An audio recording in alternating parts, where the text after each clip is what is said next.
Okay, like Janet said, Elm Grove resident Kevin Malloy, who's a neighbor of myself and Lisa Bro, came to our house several years ago and gave a presentation on his wonderful journey on the Camino de Santiago, which he has since done again. So I think you're in for a real treat. So without further ado, here's Kevin.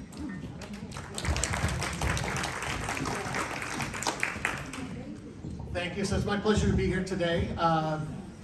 Someone just asked, so I should probably confirm. I am Kevin Malloy, and I am from Elm Grove, but I am not part of the Malloys of Elm Grove that many of you know. I grew up in Milwaukee, and when I was at Marquette High, everybody said, "Oh, Malloy, are you from Elm Grove?" And I said, "No, because I lived in Milwaukee." What's that? 86. Yeah. So. But then I moved to Elm Grove, so now we are the Malloys of Elm Grove. Well, it's my pleasure to be here today. This is a topic that I love talking about. As Ellen knows, I could talk about it for hours, but I have 30 minutes today, so I'm going to give you kind of the Cliff Notes version of things. Just by a quick show of hands, how many people have heard of the Camino de Santiago? Okay, great, almost everyone. So I'm going to talk today a little bit about the historical significance of it, and then my personal experience and kind of why I did it and what the experience was like. So you'll hear the Camino referred to by a variety of names. So some of you have seen the movie The Way, because it's called The Way of St. James. One of the things that I personally experienced on this is the whole experience is really a metaphor for life, and we'll be talking about a lot of those kind of lessons that we learned. So this is kind of what started all of this. So St. James the Apostle, for those of you that are really in the know for religious purposes, he was St. James the Greater, not St. James the Lesser. Do you know the difference?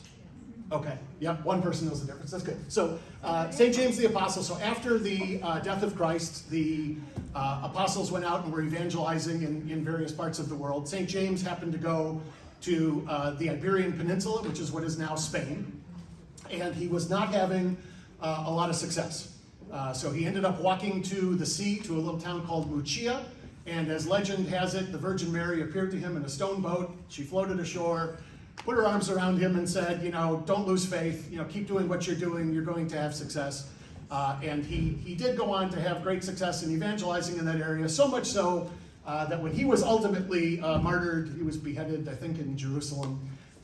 His followers at the time brought his remains back to Spain and buried him. Now fast forward about 800 years. Someone finds some bones in a field. The King of Spain declares, because the DNA tests in 800 AD were, definitive, these are absolutely the bones of St. James. We need to build a cathedral and invite pilgrims from all over the world to come here. I'm told it had nothing to do with the fact that the Moors, who were Muslims, were invading Spain, and to have pilgrims who were Christians coming to Spain and to be protected by the Knights Templar might be good for business, but we'll just stick with the traditional story. The Moors ultimately did, so they built a cathedral in Santiago de Compostela, and in I think about 900 AD, so about 100 years later, the Moors made it up to that area, and they were about to sack Santiago de Compostela. So the bishop at the time had the bones of St. James removed and hidden somewhere. They disappeared for another 300 years. In about 1200, another king of Spain discovered the bones, once again authenticated them as the official bones of St. James, and brought them back to the cathedral. So I will leave it up to you to decide whether or not truly the bones of St. James are there, but for the last 1,000 years, pilgrims have been walking to Santiago de Compostela in a pilgrimage to pay homage to St. James. Obviously, in today's day and age, where people are perhaps less religious or spiritual than they were, back in the Middle Ages, it's become more of an adventure travel. I was mentioning to someone earlier, my daughter, I've done this twice, once with each of my daughters, and the first time I did it, the very first night we were at a communal dinner. There were about 50 people, and they were having people go around the room and say, "Please introduce yourself, let us know where you're from and why you're doing this." And about halfway through the room, my daughter leaned over and said, "Dad, we need to think of a better reason for why we're doing this." Because there was a lot of, I would say, reasons of loss why people were doing this. There were people that said, I just lost my husband. I've lost a child. I've lost my job. There was some sort of trauma that they experienced in their life. And they just felt that, walking the Camino, getting away from the world for a month would give them an opportunity to kind of get their head straight, be out in nature, have time to think, have time to process. And ultimately, I think in some respects, for me, it was also a little bit about loss, but we'll talk about that. So the route that we took, there are a variety of Camino routes. So we took route number 1 here, which is the Camino Francis. Some of you might know Peggy Coakley from Elm Grove. She did the Norte this last summer, so that's up along the coast. And there's a route that goes up along Portugal and a variety of other ones. The Camino Francis, which is this first route, that's the route that we did both times, and that tends to be the most trafficked. It's very built up. This is not like walking the Pacific Coast Trail or the Appalachian Trail where you're camping and having to stage where you get your food and things like that. Every 3 to 5 miles, you're walking through civilization. So, you always have a real toilet to use. You always have access to fresh water. We slept in a bed every night. We were able to get a hot shower every day. So not as rustic as some of these other adventures. But interestingly enough, not only are there multiple Camino routes in Spain, these Camino routes actually extend all the way across Europe. So there were people that we met from the Netherlands that literally walked out of their house and, they walked probably farther to Spain than they did across Spain. The route across Spain from the French border to Santiago de Compostela is about 500 miles.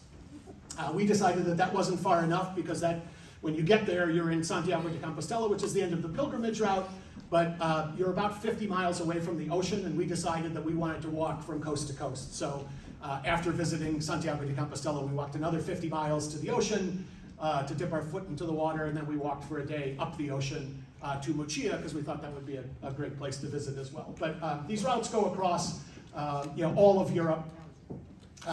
So my reason for doing this, every year at Christmas, I kind of come up with a theme for the kids. I never ask them what they want, I just come up with an idea and a theme. And the more I thought about this, I guess there was a sense of loss that led to me wanting to do this, because both of my girls back in 2018 were in college, and I was kind of looking at where they were in their lives and deciding to myself that, kind of felt a sense that time was slipping away, right? They were both out of the house. When they got out of college, they were going to be entering the real world, and their ability to take a month-long vacation with Dad was probably not going to be as easy as it was when they were in college. So basically for Christmas in 2018, I said, instead of presents this year, I'm going to give you presents, right? Like, I want to be with you, I want to spend time with you. I'd like to spend, 30 to 40 days, just you and I walking. And that was their Christmas present for the year. So these are my 2 daughters. We ended up doing it separately. I was originally going to do it together, but my oldest daughter was having some health problems at the time. So as it turns out, my youngest daughter Molly and I did it in 2019, and then Maddie did it right after she graduated from grad school. As luck would have it, it was the ideal way to do things because it was great spending just one-on-one time with them. I'm sure the dynamic would have been different if it was the 3 of us. So these pictures are taken in the French town where we started, which is called Saint-Jean-Pied-de-Port. You're really only in France for pretty much the first day. Unfortunately, for people that have never done this, I being one, the hardest days of the Camino are the first day or 2. You have to walk up and over the Pyrenees, so you're not used to walking in a pack, you're not used to walking over mountains, but you have no choice. The first 2 days you walk up and over the Pyrenees. So, but just beautiful, beautiful scenery, quaint little French town, and by the second day you're in Spain and then walking across Spain for the rest of the adventure. In terms of finding your way, as odd as this may sound, you don't need a GPS, you don't need a phone, you don't need a map. Over the years, people have painted yellow arrows all the way across the country. So literally, as long as you pay attention, which we didn't always pay attention, but as long as you pay attention, you will not get lost, and you can literally walk 500 miles across Spain without a map or knowing where you're going. You just keep following the arrows and following the path. The locals are very good. They know where the Camino is supposed to be, so when you're somewhere you're not supposed to be, A lot of little old Spanish ladies will start shaking their finger at you and saying, go back, and you're usually only a block or two off of where you should have been, but you realize, oh yeah, I wasn't paying attention. And sure enough, they'll put you back on course. But as you go across the country, I don't know why this clicker isn't working. So you will find yellow arrows on, big rocks. You will find yellow arrows on murals on the sides of buildings. You will find, when you get into the cities where they kind of frown on people painting yellow arrows on everything, there will be little symbols. You'll see the shell is the symbol of the Camino. So those will be in the ground at literally about every 10 feet. So once you're walking through a city, instead of looking for the yellow arrows, you look for those symbols and you just follow them along. As you get out into the countryside, you might see a sign like this maybe once a mile or so, because there's only one way to go. Most of the paths that you're walking on are similar to this, so it's dirt paths with gravel. This is actually walking alongside of a highway. You're really never on roads and highways. So it's fairly easy walking. It's not a sprint, right? You're just walking at the same pace you would walk around the Elm Grove Pond. But you got to do that for 5 or 6 hours a day. So figure most people walk about 3 miles an hour, so 15 to 20 miles a day, you're going to be walking for 5 or 6 hours. There are also these little pillars. So sometimes you'll see that pillar, and the pillars always have a kilometer marking on them. So as you're walking, it'll tell you how many kilometers to Santiago. As I showed before, there's a variety of different routes, but when you get to the end, there's a credential that you present to a pilgrim's office, and I'll show you that later. But every day as you're stopping to visit a cathedral or spending the night somewhere, they put a little stamp in your credential. So it's kind of like a little pilgrim's passport. When you get to Santiago, you present your credential to the pilgrim's office. They actually do look at it, and they make sure that you walked as far as you needed to walk, and they ask you some questions about whether you cheated. Did you take the bus? Did you really walk every day? And if you answer the right way, and also if any of you ever decide to do this, and I hope some of you will, I will tell you at the end, they ask you one other question, which is, what was your reason for doing this?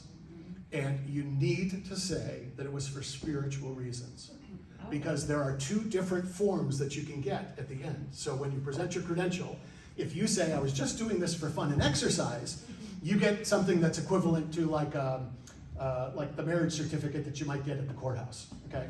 If you say you did it for religious or spiritual reasons, you get this very beautiful document called a compostela, which is written in Latin, and they write your name in Latin, but you only get it if you say that you walked for religious or spiritual reasons. So regardless of your reasons, I'm sure it was spiritual why you did it, just remember that. So this is actually a marker outside of a city called Sarria. So we walked from the French border. So from the French border to Sarria is about 700 kilometers. So by the time we got to this marker, we had already walked 700 kilometers. If you want to get to Compostela at the end, you need to walk at least the last 100 kilometers. So there are a lot of people, some of you may know Amy Hallquist from Elm Grove. So she and a bunch of her girlfriends, they did the Camino last summer as well, but they just did for a week from Sarria to Santiago. So it was that last 100 kilometers. But this is kind of nice as you're walking along. Not only does it show you which direction you're supposed to be headed, but it tells you how much farther it is, which you're at walking pace, so like that number goes down very, very slowly from 800 to 0. There are a couple greetings. The most common is Buen Camino. So you'll see somebody spelled out here in rocks, Buen Camino. The Spanish people are wonderful. The areas that you walk through, they know that they're seeing pilgrims every day. I would say probably 90% of the Spanish people over age 60, when they see you, will smile and say Buen Camino. Buen Camino basically means have a good journey.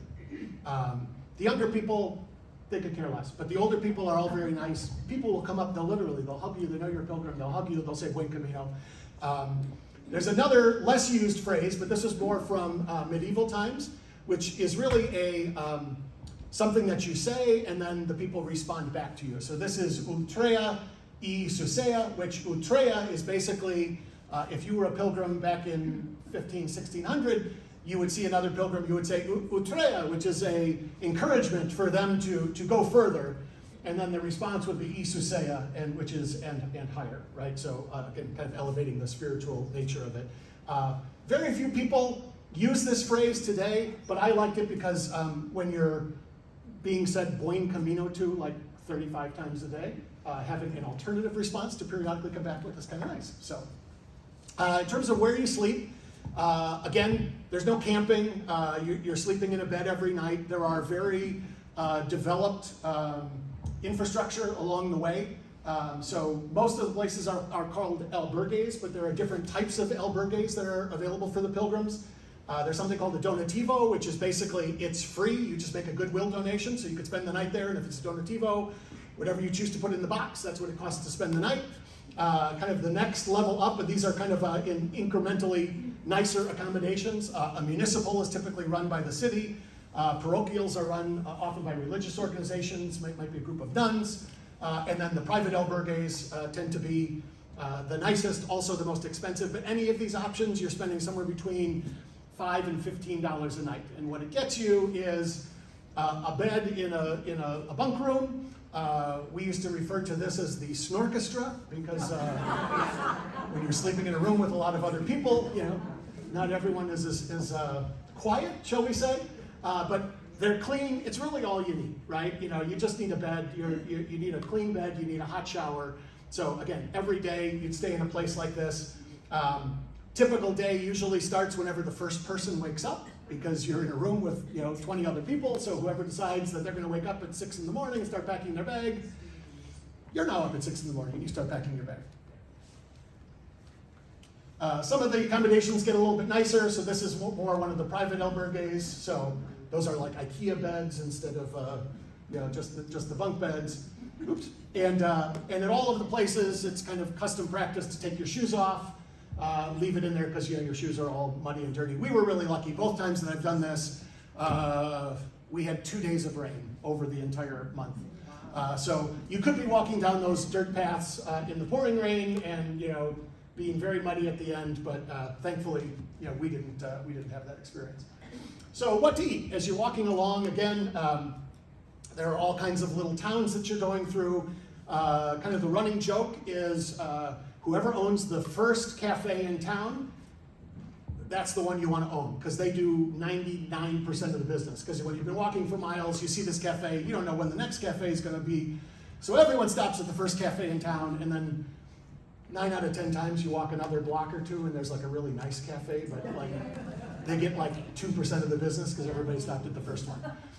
One of the beautiful things about the Camino is that when you stop to eat, you almost never eat alone. And I've been trying to do this even in Elm Grove now. I don't know why we don't naturally do this, but when you stop, and there's a lot of people that do this alone.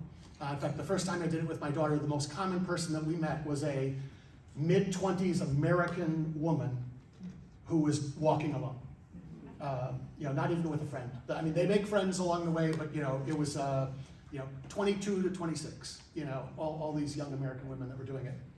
The nice part is when you finally stop, it's just kind of common practice. It's one of the beautiful things about the Camino is you walk in, you know that everybody else is also a pilgrim because they're all carrying their packs, and everybody just sits together. If you see someone sitting alone, somebody will go over and say, "Why don't you come join us?" Right?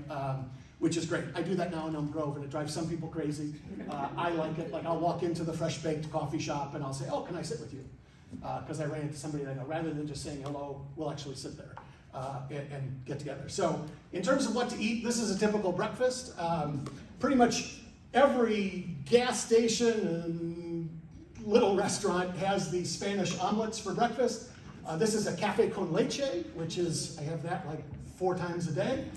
Which is great. So it's a simple breakfast. It's cheap. This combination might cost you $2-3. So sometimes they'll have little, they're big on their meats. My daughter's a vegetarian. She was able to survive, but I think I had a better time when it came to the food. This is a typical lunch. So again, now we've upgraded from coffee to hot chocolate. And this is something that they call a bocadillo, which is just a sandwich. So it's just like a ham sandwich. So again, simple food, but cheap and nourishing. Fresh orange juice, by the way. Oh, that's what I love. They literally have those machines where they put the oranges in and it squeezes it fresh. So like you'd never get orange juice out of a jar. It's all fresh squeezed. Fantastic. Jugo de naranja that's how you say orange juice. But It's fantastic. So this is also something that's interesting. Does anybody know what this is?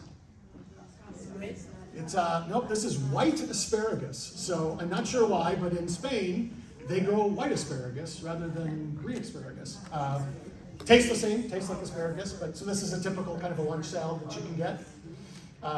Again, the dinners are fairly simple depending on where you stay. Sometimes you're in a very small town. You never have to worry about where you're going to eat. If it's a small town and there's only kind of like one little inn, they will automatically have dinner available because they know that they have to have it for the pilgrims. About every 100 miles you go through a major city, and in the major cities, all of the restaurants have their traditional menu, and then they have a pilgrim menu. The pilgrim menu is awesome. It's a fixed price, which is usually 10 to 12 euros. That gets you an appetizer, an entree, a dessert, and all the wine you can drink. Yes, yes. So, and it was funny because a lot of the people, now I looked at that and said, what a deal. But you're meeting people from all over the world. There was this one young kid from Russia. He had a tiny little backpack. He had no money. And we were talking one night about the pilgrim meals, and he was like, oh, I never go to those. They're too expensive. So he would go to the grocery store every day. But we invited him to join us several nights because for $12, come and join us. But again, lots of meat. So this is kind of a typical steak and potatoes type dinner. There's a lot of soups, so they like their bean soups. They will have vegetarian options. This isn't a vegetarian option. This is the pig ear sandwich. I know you're all just dying to go to Spain to try this yourself, but I did taste it. Doesn't taste like chicken. Tastes like pork. But you know, if you want to be a little adventurous, you can try some of the local delicacies. As you get into some of the fancier restaurants, they have a lot of these pinchos and tapas, which are fantastic.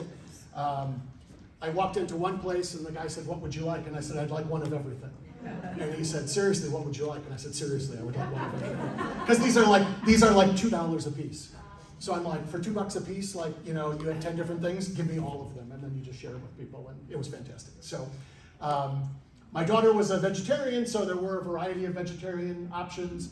At a lot of these places where you stay, they rely on volunteers to help run them. So my daughter she had heard about this place. It was a vegan hostel. And we went, and it turned out to be, I was not so excited. She was very excited to go to the vegan hostel. It was hands down the best dinner we had. And unbelievable. This was the salad, and it just got better after that. As it turns out, it was a chef from a 3 Michelin star restaurant in Berlin who was taking a month off and just living and being the cook. You know, so you don't know what you're going to encounter. It was literally the best meal one of the best meals I've ever had in my life. Yeah, I think like chia seeds. Yeah, I don't know. As you can tell from me, I'm not a vegetarian, so you can ask my daughter afterwards. I think these are like a bunch of nuts and fruit, I think. This is more my speed. So this was called the Chulatan steak. So I was told to go to this place to ask for a man named Santiago, and to tell him my brother-in-law had done the Camino before me. So he said, you got to go to this place. Tell him that you know me, and tell him you want the Chulatan steak. He pulled out half of a cow, and he had a huge knife, and he said, you know, how many inches do you want? And so he cut this steak. I ate the whole steak, and afterwards he kind of laughed at me because apparently it was intended for 4 people. But my daughter was a vegetarian, so I had to eat for her and myself. But this was, probably the best steak I've had in my life. Also, lots of great seafood, especially as you get closer to the ocean. So as you're getting farther and farther west, eventually you're approaching the Atlantic Ocean. Lots of great seafood. This is something called cuttlefish. It's kind of like a squid. You don't hear quite a lot about it here, but it's popular over in Spain. Lots of shrimp. And then when you get to an area called Malid, it's the pulpo, the octopus. So they have these huge vats where they boil these octopuses, and they lift it up with a hook, and you can see all of the tentacles, and then they slice and dice it for you and put some sort of seasoning over the top. It's fantastic. So as long as you're a little adventurous in your eating, you know, some of these things aren't quite the traditional things that you would have, but it's fantastic. One of the things that I really like about Spain is something that they have called donativos. So you're walking through the mountains, you're nowhere near civilization, and you will suddenly come across a table that sometimes is just simple fruit, Sometimes they're more elaborate, and this one has some boxed wine, some bottled wine, there's beer in the fridge, again, hot coffee. It's all just a donation. So you take whatever you want, and you just leave whatever you feel is appropriate. And again, some of these young kids that have no money, they kind of feel bad, but they'll take a banana and kind of run away and not leave anything, and then guys like me will throw $10 in, but it's beautiful. And some of these are very elaborate. So like this particular one had a selection of sodas, all these different, meats and baked goodies. And again, these are all just a donation. There's no price on anything. You just take whatever you want, you leave whatever you want, and it just works. Everybody's good to each other, and it works. So the other thing that is nice about doing this, obviously the whole experience is a unique experience, but there are a variety of things that you're able to do as you walk across Spain that, is things that aren't going to happen in your regular life.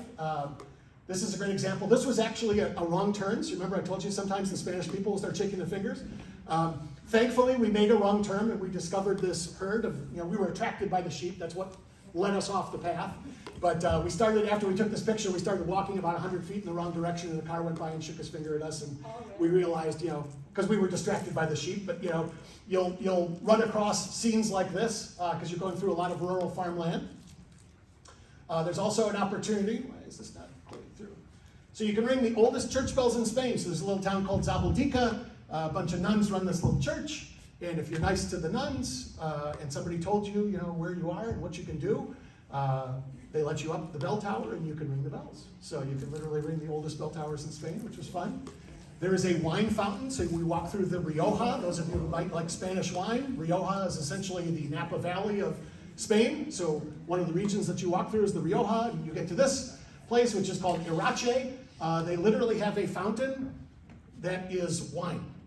So you can fill your water bottle up with wine, or the traditional thing, a lot of the pilgrims will have a shell on their backpack as a symbol that they're a pilgrim. So most people, you tilt your shell, you take a little bit of wine. When you're walking all day, you really don't want to drink a liter of wine on your journey, but it's kind of fun. Where else can you go in the world where there's a free wine fountain? Just turn. Yes. Halfway around the pond, show of hands. All right, yeah. Do that before you do the men's room. No. Right.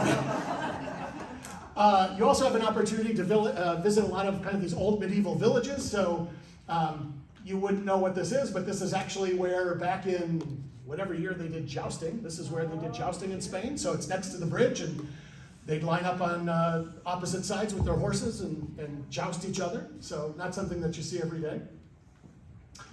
This was one of my great experiences. People had told us, you've got to go to this one town. There's a parochial where the nuns run the show. So you're basically sleeping in the convent, and they have this nice tradition where at 3 o'clock every afternoon, the nuns come down. There's a room that's probably the size of the vestibule over there. And there's probably as many people as are here, but crammed into that room. And the nuns sing to you, and then they ask you to sing to them. So they go around the room and they say, wherever you're from, just doesn't matter if you want to sing your national anthem or just a song. And some people are brave enough to do it. Some of us just watch and enjoy. But it was just a nice experience, and getting to hang out with the nuns. You also have an opportunity to connect with a lot of wildlife. So this is, again, out in the middle of nowhere. You're walking down this mountain path, and suddenly there are two men that are dressed like knights from the medieval time. And they have these big birds, and they have swords, and you can take all kinds of crazy pictures with them. And it goes to donate, all of the money goes to the local children's hospital. But these guys are out there, rain or shine, every day. You're walking through a lot of rural countryside, so those of you who have watched the movie The Way, you probably saw similar scenes to this, but you do run across all kinds of just interesting things that, there's never anybody around. These are all just farmland, and farmers don't care, so you can climb their piles of hay. This is Vlad from Russia, so he was young enough to do that. I didn't want to break an ankle, so I decided not to. This is one of my favorite stops, the Spanish markets. They love their meats, and particularly this jamon. The Iberico ham, yeah, it's very expensive, but it's also very good. So I think a pound might be, I don't know, $40, $50 a pound. They basically feed these pigs nothing but chestnuts their entire life, and that gives a unique flavor to their meat. But Yeah, you usually don't go in and buy a pound of meat, but you buy a few slices and make yourself a sandwich, and it's pretty good. You also can discover a lot of unique ways that people live. So if you look closely at this picture, what you'll see is that this is a hillside that somebody has carved out a house into the middle of, which is popular in this one particular area of Spain. There's a lot of these kind of, I call them hovel houses. I'm not sure what you would technically call it, but hundreds of years ago, somebody carved out the mountainside and built a house, and there's literally a full house in there. Bedrooms, bathrooms, kitchens, you name it. This is the oldest tree in Spain, so there's an 800-year-old chestnut tree that you walk by, and it's somehow managed to survive all of these years. And for me, the best part of the whole experience is making friends from all over the world. So if you look at the numbers, right now in a typical year, about 200,000 to 300,000 people will walk the Camino. About 10% of those are from the US, and then every country in the world. So we met people from all over. And this was actually about a week in on my first Camino, and this lady, unfortunately, it was her last night. She was a physician from Ireland. She couldn't take time off to do the entire Camino, so she was going to do a week, then she was going to come back next year and start where she stopped and do another week. And she just kept texting us. She was following us on Facebook the whole way and saying, like, why did I leave? I wish I would have stayed. So, but really the people are the best part of it. Obviously, this started as a religious experience. The Spaniards love their churches, and you will be amazed at the churches that you see on a daily basis.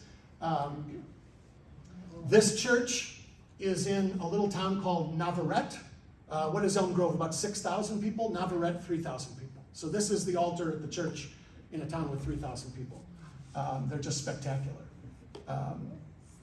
Churches like this are very common. So the Camino, as you're walking through a town, the Camino route, if you follow the arrows, always goes past the church. Sometimes people start to shortcut the towns because they think, I don't use something. If you follow the Camino, you'll always go by the local church. This church is in a city called Los Arcos, population 1,000. So I'm always amazed when you stumble across things like this and you think, how did this come to be, right? I'm sure when people were in more agrarian times, 100 years ago, there was probably more than 1,000 people in Los Arcos, but today, 1,000 people, and this is their church. So 1/6 of the size of Elm Grove. They still have services? Yep, they have services. And one thing I didn't learn until my second Camino was that there's a little box on the wall. So sometimes you walk into the church and all the lights are on. Sometimes you walk in the middle of the day and there's nobody there, but there's a little box on the wall, and if you put €1 into the box, it turns the lights on for 5 minutes. So you can get your picture. So it took me 2 Caminos to figure that one out. So just lots of beautiful churches. I mean, literally every day. I didn't take a picture over here, but you'll also notice that in almost every church steeple in Spain, there is a massive nest, and there are these birds that are some sort of seabird. I would say that they look similar to like pelicans to me, but they're protected. So if they build a nest, you got to leave them alone. And they build their nests in every church steeple across Spain. This is the cathedral in Burgos. I've done quite a bit of traveling around the world. This is hands down one of the most beautiful cathedrals I've ever been to in my life. It was built in the 1200s. So I was impressed by today's standards, how impressive this church was on the inside and the outside. Just imagine if you were living, as a farmer in 1200 and you came into town and this is what you saw. Just fantastic. This is the cathedral in Lyon, again, one of the major cities that you pass through. About every 100 miles you pass through a major city. The cathedral in Lyon is known for its stained glass windows, which are everywhere. So just some other church scenes. And then the scenery that you see. So I don't know, have any of you ever heard about the God of Spinoza? Is this phrase ever? So Albert Einstein, when he used to give lectures to US universities, he would almost always get asked by a student, do you believe in God? And his answer was always the same, I believe in the God of Spinoza. So Spinoza was a 17th century Dutch philosopher, and I'm going to show you one small part of a much larger quote of his. But he said, he was basically saying, if I was God, how would I be responding to people? And he said, if I was God, I would say, stop going into those dark, cold temples that you build yourself and saying that they're my house. My house is in the mountains, in the woods, the rivers, the lakes, the beaches. That's where I live, and there is where I express my love for you. And it's a much longer quote. If you look up Spinoza, it's a fantastic quote. But this was very meaningful to me because there's something about being in nature all day, every day. They say it takes 30 days to make or break a habit, and we all live our lives, right? Whatever you do for work, whatever you do as a family, whatever you do for home, you have your routine. And what I loved about doing the full Camino is it gave me an opportunity to break that routine. So I spent over a month walking 5 to 6 hours a day in nature, and I became a big fan of the God of Spinoza, right? Because there's just something that clears your head about being in nature and whatever it is that you're trying to process, being away from the hustle and bustle of everything and not having to think about work and responsibilities and, walking through scenes like this on a daily basis. These wild poppies grow everywhere. You see this a lot. I actually want to do this on the side of my garage because we've got a stone garage, but you see this all the time in Spain where they just have these plants hanging. It's like they drill a hole and they put a little pot holder in. So the pot holder, I don't know if you can kind of see it here, it's just a screw and they just hang it on there and then they hang these potted plants and it's everywhere, but I love it. This is just kind of a cool plant. So again, typical path is going to be these, stone paths. So this is probably a kilometer away from the town. So as you're approaching a town, I can tell you the Camino is going to go by there because there's a church in the middle of town and the Camino always goes by the church. But again, the nice part about this is that every 3 to 5 miles you're going through a town like this. So you have access to food, you have access to water, toilets, you don't have to kind of plan ahead and have people ship food for you, or you're not sleeping out under the stars. I would say, if you've seen the movie The Way, I would say it's pretty true to the Camino experience, with the exception of where they sleep outside. You never have to sleep outside. That was kind of a Hollywood fabrication. So again, more of the nature, just beautiful scenes. And it's this all day, every day, which is just fantastic. I remember stopping and spending 15 minutes just watching the wind blow across a field of this hay, or whatever this is, some kind of grain, and you could literally just see the wind blowing because you're looking at acres and acres and acres of this. So again, it's a much different pace when you're walking than when you're driving. The world slows down, you get to experience things. Portions of it go through forested areas, and a lot of these are old ancient Roman roads, and I more than once kind of thought to myself, this is really weird because where I'm walking, there was probably some Roman legion that was going through this same area 1,000+ years ago. Architecture as well. Things are a little different over in Spain in terms of how they build things. There's a lot of these in a lot of places in Europe. There's a lot of history. Homes have been around for a long time. Is anybody here in real estate? So there's the real estate signs, instead of saying for sale in Spanish, it says se vende. Half of Spain is se vende.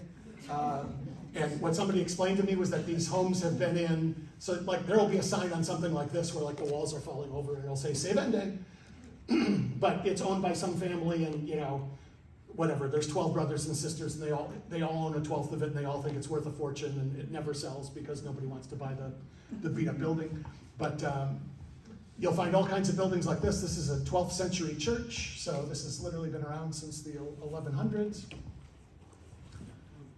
Again, just kind of random buildings like this that you come across that were obviously, I don't know what this was back in its day, but beautiful photo opportunity now. This is a convent from the 15th century that, again, back in the 15th century when there were a lot of pilgrims, they needed a place to stay. This was a hospital, so if they had problems, they could, it's actually kind of funny as well. I also learned on my first Camino that the Camino in the Middle Ages was used as a punishment. So depending on what crime you may have been convicted of, you had the option of serving time in prison or walking the Camino. Except it was a little different because they would say, as a punishment, you need to crawl the Camino or you need to walk barefoot, both of which were essentially death sentences because you're walking through a lot of farmland. It's not There's a lot of cows around. You can add it up, but not necessarily cleanly to be walking through. And that's also one of the reasons for the credential. So how did you prove that you did it? So that kind of started back in those times too. If you were sentenced to do this as a punishment, you would have to go, and everywhere that you stopped, they would stamp your credential so that when you got back to wherever you were originally sentenced, you could prove that you had been to all of these places and when you had been there. And that's how you would get relieved of your sentence. So this was an old convent that used to be a hospital for the pilgrims. Doors like this, you'll see 100 of those a day, just these beautiful Spanish doors.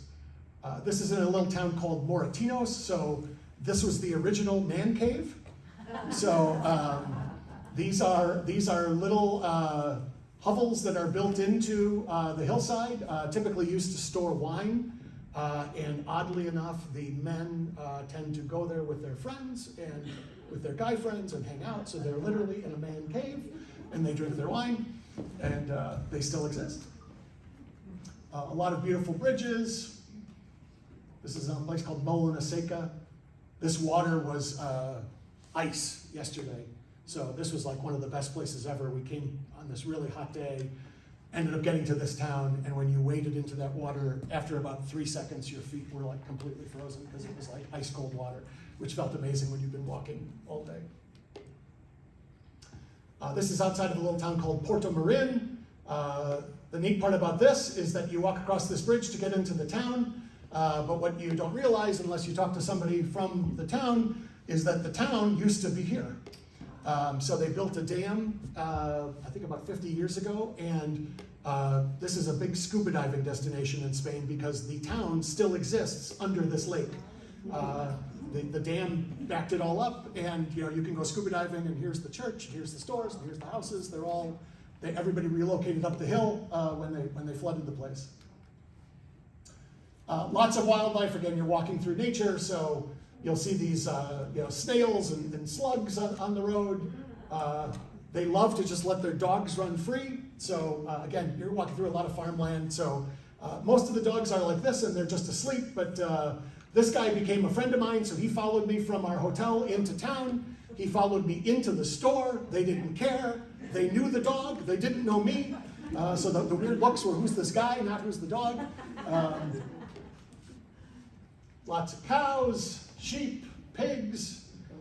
This was a traffic jam outside of Sarria, so again, about 100 kilometers left to go. There's not a whole lot of entertainment when you're in these farm towns, so this becomes the entertainment. There was a farmer that about 5 o'clock at night decided to take his cows out to do their business in the field, and they ate a little, drank a little, did their business, and then they came back, and this herd was probably 300 cows, so we followed the cows to the field and watched them do their thing, and it's fun. Entertainment. The best part of the whole experience, so I've done this twice. People ask me all the time, what was your favorite part? And they think I'm going to say a specific city or a specific church. And I can tell you without any hesitation, it's the people that you meet. Everyone who is doing this, they're all pilgrims. I'm sure there's probably a sour apple in the bunch somewhere, but we never encountered them. For the most part, they're honest, they're good people. On my first Camino, we spent the first night in an abbey, and there was a kid from the United States, and he kept asking me about this one bag that I had. So I had my bag that I carried on the Camino, and then I had a little day pack that when we got there for the night, I could just go into town with a raincoat or whatever. And in that little bag, I had 1,000 euros in cash, my passport, my GoPro, my phone, all these valuable things. The next morning, we wake up, we pack up, we go, we get to where we're staying that night, and I open up my bag, and that bag is missing. And my first thought was, that little bastard. Right? I was convinced, because that kid had asked me so many questions about that bag, that he had stolen my bag. And I ended up calling back to the Abbey, and I said, just out of curiosity, did anybody turn in a bag? And they said, yes, can you describe it? And I described it, and they said, yep, we have it here. Where are you staying? We'll ship it to you. And now where you're staying, you've been walking all day, so you think you're far away, but you're really only 15 miles away, 20 miles away. So they said, we'll have the bag catch up to you. The bag arrived that night, nothing was missing. All of my money, all of my cameras, everything was untouched. And I thought, ooh, okay, Shame on me for blaming that kid, right? But the people that you meet are just fantastic, right? To me, that's the best experience, is meeting people from all over the world, hearing their stories, hearing why they did it. And you meet the most interesting people. So this was outside that abbey where I thought I had lost my bag. This woman, she is like a miracle. She was from Romania. She decided that she did not like the way women were treated in Muslim countries. So she got her PhD in education, and she goes to Saudi Arabia and Pakistan and all of these crazy places advocating on behalf of women's rights in education, and still does it to this day. This was just a kid from South Africa. I'm sure he was special in some way, I just don't remember how. These two women both worked for their governments. So there was a woman from Singapore, a woman from Germany, and oddly enough, they both worked for the government and they both hated their jobs. That's why they were on the Camino, because they wanted to change jobs and they didn't want to work for the government anymore. These are a couple guys from Korea that we met. So they taught us to speak some Korean. You'll notice this guy's shoes. He's wearing a pair of Crocs. Not necessarily the shoe I would recommend walking 500 miles in, but he didn't seem to care. This is kind of a typical group. So you come into town at the end of the night, you're walking out to go to dinner, and you just find all of the other pilgrims. When you've been walking all day, there's a certain way that you all end up walking. So once you've taken your nap, there's kind of we call it the pilgrim's walk. So you don't need to see the backpack, you just know that they're pilgrims. But again, typically everybody just gets together and says, okay, come on, let's go. And you find a local restaurant. This is a bunch of Americans that we met, kid from Russia. This guy was a professional soccer player from Italy.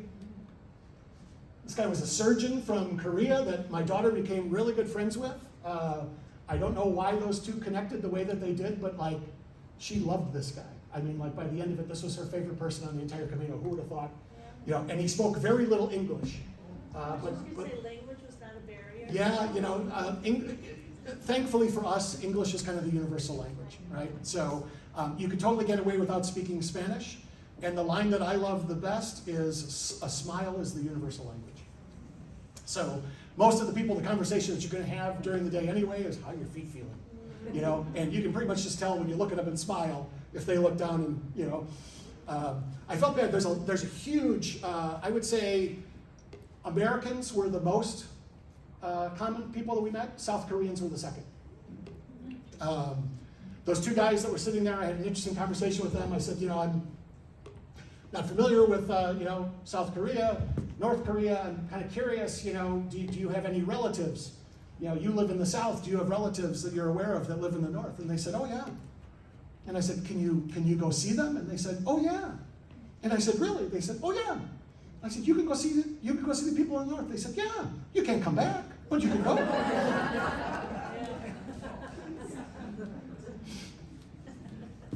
Oops. So the other thing that I like, this is all a group of Americans. That's the cathedral in Lyon behind us. One of the things that I just love about the Camino, and my daughter commented on this as well, is that we would walk into a town, never been to any of these places before in our lives, and you would walk into town and people would be greeting you as you rounded the corner. Because you establish what they call the Camino family, right? There are people that you walk with, you find them interesting, they walk at your pace, you connect in some way, and then you might not see them again for a couple days, you might see them every day, but what I just loved is we'd go into a town like Lyon or Burgos, and literally people are yelling down from balconies, Kevin, we're having a party, come up, and it's like you've never been to these places, but you know half the town because all the pilgrims are moving at the same pace. And as you keep doing it, the longer you go. This is why I feel bad for the people who only do it a week at a time. By the time you've been doing this for a month, you know almost everybody, right? It's like you're on a cruise ship. You kind of learn everybody's names by the end of it. This is Jenny and Jeff from the Philippines. If any of you like America's Got Talent, they were one of the finalists in the Philippines' Got Talent. These two were fantastic. If you go onto YouTube, their YouTube channel is We Are Jenny and Jeff, spelled the way you would expect. They were these amazing guitar players. So they both carried guitars with them in addition to their pack. And several times a day when they found a spot that they thought was beautiful, they would just stop and they would start playing their guitars. I've got some video online, I didn't bring it here today, but it's just fantastic. And they their guitar playing, it's not just like they're playing like faster than you could possibly imagine in these crazy songs, but they made it to the finals of Philippines Got Talent. So, again, just groups of people. This family, I just put their picture in. We met them this last summer. They were from Australia with their 2 sons, Oliver and Jack. Oliver was, I think, 8 and Jack was like 6. Oliver walked every step of the Camino. They brought this little cart that they could attach, but you will see all kinds of families from all over the world. I mean, we saw families from South Korea with little kids. There was a family from France. It was their 4 children, all under 6, and 2 donkeys. And they had left their house in France and walked from their house in France to Spain. They were walking across Spain, and they had rented the donkeys. And they said, yeah, we don't even have to feed the donkeys. The donkeys just eat the grass. They have to give them water every day.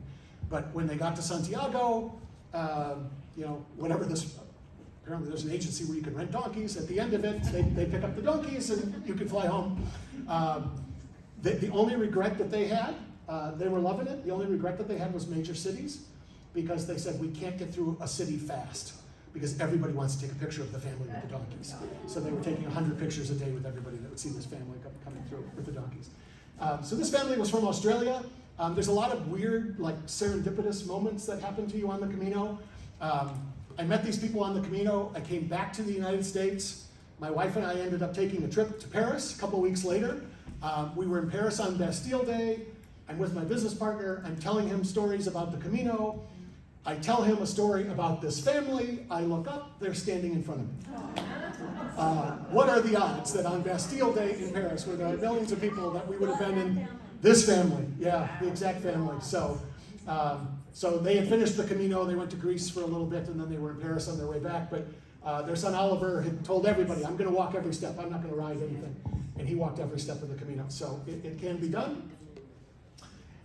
This is a group of people we met, some Germans and Italians on the last Camino. This is my daughter Maddie. And this guy, a couple people I heard said, I don't know if I could ever do that. If this guy can do it, you can do it. There were people of all ages that we met. I think the oldest person was late 80s, 86, 87 years old. And then there was this guy who was blown up by a landmine and lost one of his legs. And he made it all the way. Sad part of the story for him is he made it all the way. He gets to Santiago de Compostela. He walks into the cathedral, and where you go to see the remains of St. James, you have to go down some steps into this little crypt. He fell as he was going down the steps and broke his arm. So he ended up in the hospital. But he made it 500 miles across Spain with one leg. So this is the end of the pilgrimage journey, Santiago de Compostela. So this is the cathedral that was built. And if you go into the cathedral, again, you go down, and this is in this golden box, the tomb of St. James, where the remains of St. James are. There's also above the altar, I don't have a picture of it here, but there's a huge statue, and there's an experience that they have called Embrace the Apostle. So you can actually walk up these stairs, you can get up behind the apostle, and you give St. James a hug. And that's kind of the end of your pilgrimage route. Everyone's very happy when they make it till the end. I mentioned the credential. So this is kind of what the credential looks like. So each night, as you stop somewhere, or maybe you visit a cathedral, you get these stamps along the way. And then at the end, when you're here in Santiago, you go to a pilgrim's office and they review that credential. What do you have to tell them? Correct. Spiritual. Got it. You get the good-looking one. I forgot to put a picture of the Compostela in here. No, next time. Yes, Lee did make it all the way, wearing Crocs. I know. We were joking about that. I said, if I only knew somebody in corporate at Crocs, like this kid, you do not want to wear Crocs on the Camino. Yeah, he walked 500 miles. That's the only pair of shoes he brought with him. And he didn't understand why the rest of us were amazed. He thought they were very comfortable. So in terms of the lessons, that in addition to it being a great adventure, one of the nice things about this is it is, again, people do it for a variety of reasons. I think it's hard to say that anybody can do this and not have a spiritual experience. Whether or not you choose to make it a religious experience, that's up to you. But from a spiritual experience, if you get what I mean by that, There are a couple things that I learned. This was one of the best lines that somebody told me my very first day. We had this communal dinner, and this guy said, "I've done this before. The one piece of advice I want to tell you is listen to the whispers of your body before they become screams." So as you're walking along, if you feel a rock in your shoe, stop. Take the rock out of your shoe. Readjust your laces. If you feel like, a blister's forming, stop. Take off your shoes and socks, adjust things. And if you don't, you're going to have a problem, right?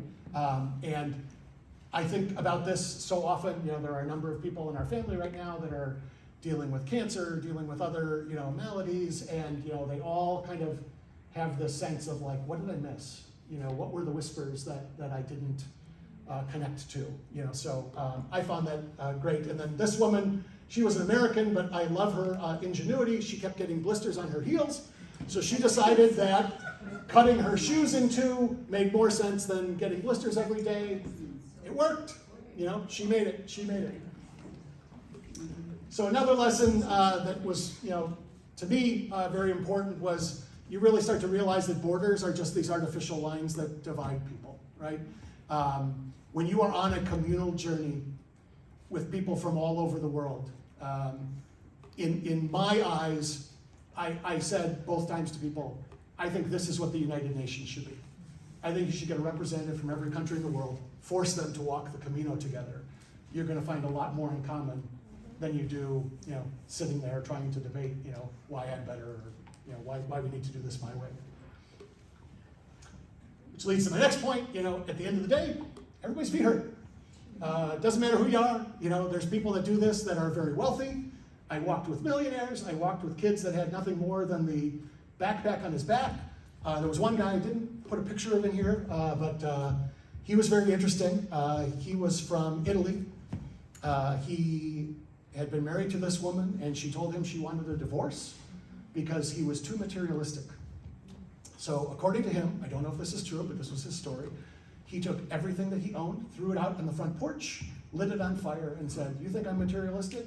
I'm going to burn everything that I own." And he burned everything that he owned, and the only thing that he had left was the backpack that he brought with him with 2 sets of clothes on the Camino. And they got divorced, and he said, she thinks I'm materialistic. I'm going to walk the Camino, and this is all I need. What I have right now, this is all I need, and I'll figure it out when I get home. So as I'm mentioning those yellow arrows, sometimes you approach something like this, which is the right way. But again, just as in life, the right way isn't always necessarily so clear. So you got to rely on yourself and do a little planning to figure that out. This is a big one for me. My wife, if there is one phrase that my wife has said to our kids from the day they were born, more than any other, is you can do hard things. We've got 2 daughters. This is something that my wife has always wanted to instill in them, that, do things that scare you, do things that, don't be unsafe, but, step outside your comfort zone, have confidence in yourself, you can do hard things. This was very meaningful for me. My dad is not a guy who likes to do hard things. He is definitely a glass half empty kind of guy. When I told him that I was going to do the Camino, his first answer was, "You're going to die. Look at you. You're going to have a heart attack." So I didn't die, still here. I did hard things. So I must admit I was concerned about whether or not I was going to be able to do it, but you put one step. There's a phrase in Spanish called paso a paso, which is basically step by step. So how do you get across Spain? One step at a time. Paso a paso. If you can take one more step, you can always take one more step. Keep taking that one more step. Eventually, you get there. Probably the single biggest thing that I took away from this is how little you really need in life. So when you live for 30 plus days out of a backpack on your back with 2 sets of clothes, and you realize it all worked out just fine, right? We were able to wash our clothes every couple days, had a bed to sleep in, had food to eat, had fresh water, had a bathroom. It's all I needed. I did a major, major purging of our house both times I came back from the Camino, because I just was left with the sense that I'm surrounded with all this stuff, I don't need it. Right? I went through my closets and donated half the closet to the poor. I'm like, I don't need that. Like, I've got way more than I need, right? So that is kind of a fundamental thing. And by the way, everybody has this. So the pack that I carried was about 25 pounds. The recommended weight that you carry is about 10% of your body weight. So however much you may weigh, that'll dictate how much you're supposed to bring. Everybody brings too much. Everybody, and I had been told by people, don't bring that, I have friends that had done this, and they said, don't bring this, don't bring this, don't bring that, but I may need it. You don't bring any mites, right? If you think you might need it, leave it at home. You can buy it when you're there, if you're ultimately going to need it. So this is a place, it's roughly halfway through the Camino, called the Cruz de Ferro. This was not a particularly emotional spot for me, but for many people it was. So one of the traditions of the Camino is you take a rock from your backyard and you pack it in your bag. And when you get to the Cruz de Ferro, you leave that rock behind. And it's symbolic of you have been carrying this burden all this way that you really did not need to carry. And you leave that rock behind as a symbol of letting go of whatever your burden is. And as you get to know people, whether it's your friends or neighbors or whoever it might be, we are all carrying some kind of burden in our life, right? Whether it's mentally, physically, spiritually, whatever it might be. And this notion of just let it go, right? You're carrying it, it's not serving any purpose for you to carry that burden, let it go. I can't tell you how many people, we sat here for an hour and watched people unburden themselves, and I can't tell you how many of them dropped to their knees and started crying because it was so emotional for them, the symbolism of getting rid of that burden. So there are rocks from Elm Grove on that pile of 1,000-year-old rocks. One of the obvious ones, but certainly lasting with me, is spending quality time with your kids is the best gift ever. So, again, I did this hoping to spend some great one-on-one time with the kids. It was fantastic. If any of you ever dream of doing this, if you can do it with your children, fantastic. I mean, strongly recommend that. And then one last quick story, and I'll be happy to answer questions if anybody has any questions. You may remember this picture from earlier. So I mentioned these communal dinners. So the first night, we stayed in a place called Orison. So you can either choose to walk up and over the Pyrenees, or you can stop in the Pyrenees and stay at this one place called Orison. So we decided to do that. And they had a dinner with about as many people as are in the room here. And this is the dinner where they go around and say, introduce yourself, where are you from, why are you doing this? And these two people happen to be sitting, these two people are Germans. So Vicky and Eric, they're both from Germany, they didn't know each other. And we were kind of joking around with them at this dinner, Vicky's a cute girl, Eric's a cute guy. All of the grandmas along the Camino fell in love with Eric. I can't tell you how many grandmas were saying, I want you to date my granddaughter. They all loved Eric, they wanted his contact info. So we were joking with Vicky that, well, she was a DJ from Berlin. And she was walking the Camino, and we said, oh, well, are you dating anyone? And she said, no. And we said, well, you're 34, Eric's 34, you're both from Germany, maybe, you two could have a love connection, by the end of the Camino. But we did take into consideration this guy, because we realized at the end that Daniele from Italy and Vicky from Germany did decide to have a love connection on the Camino. And I am happy to say, I texted them the other day, they are still together. So they met, they're just trying to decide who moves where. Does Daniele move from Italy to Germany, or does Vicky move from Germany to Italy? So anyway, so that's the gist of my talk.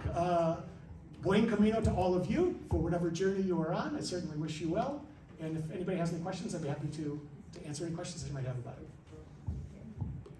Yes? If this is your avocation, what is your vocation? I am in the wine business. In the wine? Yeah, so I work for a wine import company. So have you ever seen the wine advent calendars at Costco? Yes. That's us. So we do that at Target, Aldi, Costco, all the big retailers. So. Yeah, it's nice to be, it was, thankfully I had the luxury of being able to take time off. I did bring my phone so I could check in each day, but yeah, I had the luxury of being able to do it. And that's one of the reasons why I wanted to take the kids now, because once they started the real world, you know, with jobs and obligations, you know, we wouldn't have been able to spend this amount of time. We also tagged a little bit on the beginning and the end with each trip. So we went to Lourdes, France, prior to the Camino once. I went to Dublin with my other daughter, so tried to do a little bit of exploring as well. Yes? How long did you have to train for it physically before you felt comfortable? I didn't really train for it. They recommend that you know, go for some nice long walks and walk with your pack. I did that a little bit, but it was just a few weeks before. I remember it was the, because I ran into Jenny Cagle when they were doing the shredding at the Sendix. I came walking past with my pack and she was like, "What are you doing?" You know, because I was carrying this pack. So I did 2 or 3 walks with my pack and made some adjustments to the shoes that I was wearing and made some adjustments to the weight of the things that I was going to bring with me. But you really, I mean, depending on your level of physical stamina, you know, you're walking. You're not, you know, it's not like running a marathon. So, but I would even with doing no training after the first 2 weeks, it was not a physical. You know, so they kind of say, you might remember on that first slide it said a physical, mental, and spiritual journey. So about the first third of it is physical, because you're not used to walking those distances, carrying a pack, walking up and down elevations. So the first, you know, 2 weeks or so tend to be more the physical aspects. Then you hit an area of Spain called the Meseta, which is like walking across Nebraska. It's flat as a pancake, so it's really easy walking, and you're used to walking, so it's easy. And you spend a lot of time in your head because there's really not as much scenery, and you know, the beautiful scenery of the Pyrenees disappears and you're walking across, you know, flat farmland. And then the last part of it, you're starting to contemplate more about the experience is coming to an end. You start to have this more kind of spiritual revelation in the last third of it, which is why, and I don't judge anyone for what they do. There's a lot of people that, you know, they only have a week that they can take off. So they come and they do a week, and then they come back another year, and maybe they pick up from where they started and or stopped and then go to the next section. If you have the ability to do it all at once, I think it's a much different experience. You know, spending that entire month, I think is a much different ultimate experience than doing it in chunks, but whatever you're able to do. Is it one way? It is. Well, today it's one way. So 1,000 years ago, when you got to Santiago, keep in mind, you know, there wasn't an airport there. That was the halfway point, right? You got to Santiago, then you had to get home. So yeah, very few people. We did periodically see people coming in the opposite direction, but almost everyone is going to Santiago. Yeah. Yes. The property from beginning to the end is all privately owned by any number of individuals. Yep. Are there any regulations by any governing body that would not allow them to improve the property or tear the property down or lose that historic value? Yeah, so the path, the question is, you know, as you're going across the country, obviously you're walking across a lot of private property. Are there any rules or laws? Not that I'm aware of that would, I mean, the Spaniards embrace this, you know, because it's been there for 1,000 years. I'm not quite sure who maintains those paths. You know, like I have been told that, like, you know, the government or somebody will come in periodically and put down new gravel. I don't think it's like necessarily the local owners. So the only restrictions, there were a variety of people from Europe who had said in other parts of Europe they were able to camp. It's called wild camping. So they could literally just stop wherever they wanted to and pitch a tent for the night. They don't. They frown on that in Spain. So they'll shoo you away if they see you camping. Maybe because there's so many places where you could stay and they just want you to support the local economy. But no, the paths themselves, you are walking through obviously a lot of private property, farmland, but the path has been there forever. Like the Camino route does not change. It's the same path that's been there forever. And I don't know if there's just an understanding for the people that own that. I mean, the Camino doesn't take up a lot of space, right? It's a walking path, right? So you might be going through a farm. I don't know who owns the path. I'm guessing the people that, you know, if it's farmland on both sides, probably the farmer owns sections of it, but it's kind of like down in Lake Geneva, right? You know, there's a path that you can walk around Lake Geneva, and you're walking across a lot of private property, but there's just kind of an understanding that, you know, But the there public is has a a law throughway. that they have to allow. Yeah, there may be, I'm not familiar with it. I never asked. Yeah. What month did you go? We went in late May through June, which was great. You know, the temperatures were cool, cool-ish. You know, the most popular months of the year are July and August. That just sounded like it was going to be way too hot. Yeah. When I did it in 2019 with my daughter, there was a heat wave that hit Spain.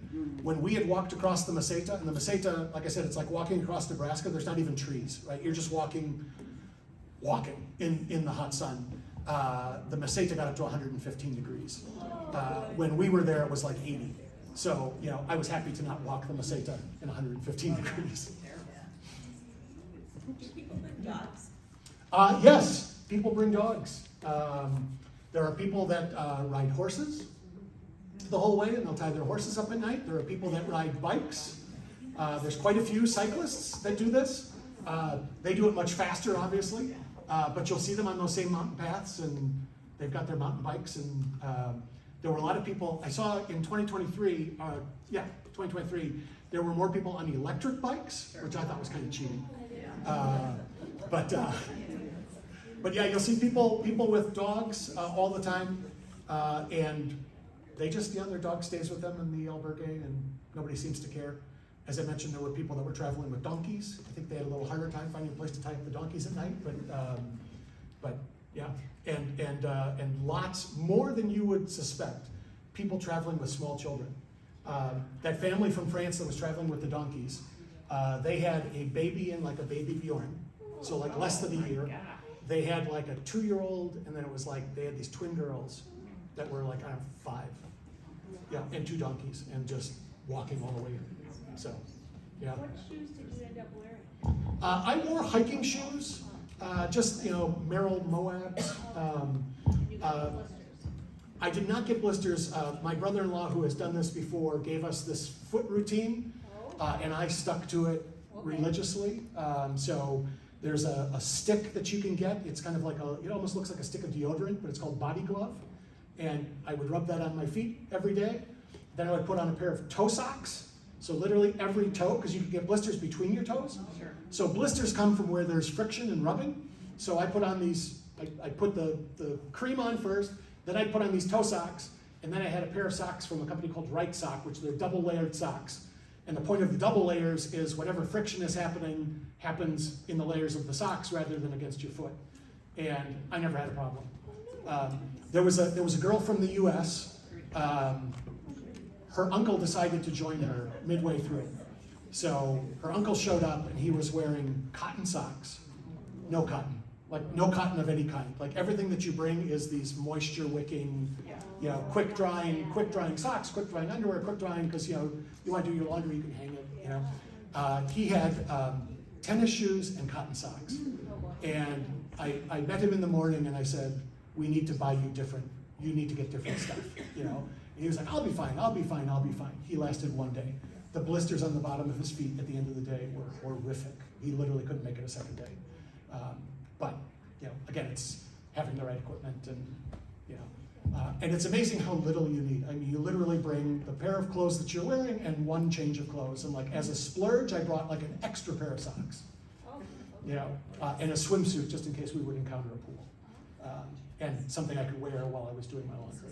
But so yes. Is there a protocol for a medical emergency along the way? Protocol, I'm not sure I would say so much. There are signs with their version of 911.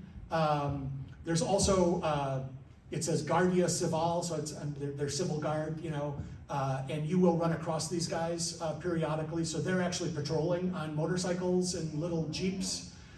You don't see them all the time, but again, you're never more than maybe 3 to 5 miles from some sort of civilization, and you'll see these people patrolling. The other thing is the pilgrims really take care of each other.